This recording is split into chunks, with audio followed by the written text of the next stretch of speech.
Mungkin stimulasi apa saja sih dok yang perlu dilakukan oleh orang tua untuk mengembangkan bicara anak dan juga untuk apa namanya mencegah terjadinya speech delay dokter? Oke, jadi stimulasi nomor satu itu pastinya kan sering ngajak ngobrol. Jadi semakin sering ibunya itu storytelling. Storytelling itu kan kalau masih bayi itu, kita ngomongin dari bayi dulu ya. Storytelling masih bayi itu lebih kayak arah, "Adek, ini diganti ya popoknya," gitu. Itu jadi apa yang kita sedang lakukan, itu kita ngomongin ke anak, itu adalah stimulasi yang paling bagus yang bisa kita berikan sejak bayi.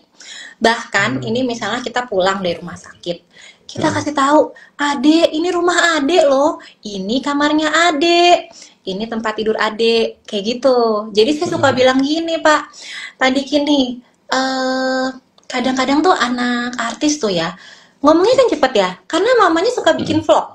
Kadang saat bikin vlog itu kan kita ngomong terus ini apa, jadi ya kita nggak mesti bikin vlog, tapi jadi kayak kita seolah-olah seperti itu. Jadi semua yang kita lakukan kita narasikan.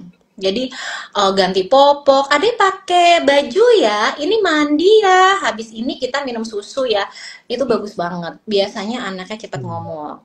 Tapi akan lebih bagus lagi saat kita ngomong itu bahasanya, nada suaranya itu seperti ditinggikan. Jadi kayak ngomong sama anak kecil, "Iya, dia lagi apa sih?" Kayak gitu-gitu. Jadi ditinggikan supaya suaranya itu apa ya istilahnya? Jadi tinggi lah, jadi anak itu Membekas ya? tertarik untuk mendengarkan, jadi Bisa diseru-seruin aja. membekas. Nah terus yang kedua itu adalah membacakan buku. Memang kalau di bawah, sebenarnya bisa mulai dari usia 7 hari ya, kalau cuman terkadang saya paham sekali namanya baru lahiran, harus ASI tiap 2 jam, kadang buat membacakan buku aja tuh kayak udah capek ya. Mungkin ayah bisa membantu, tapi dimulai dari let's say misalnya dari 8 bulan. Itu biasakanlah anak itu sebelum tidur, kita udah mulai selalu bacakan buku.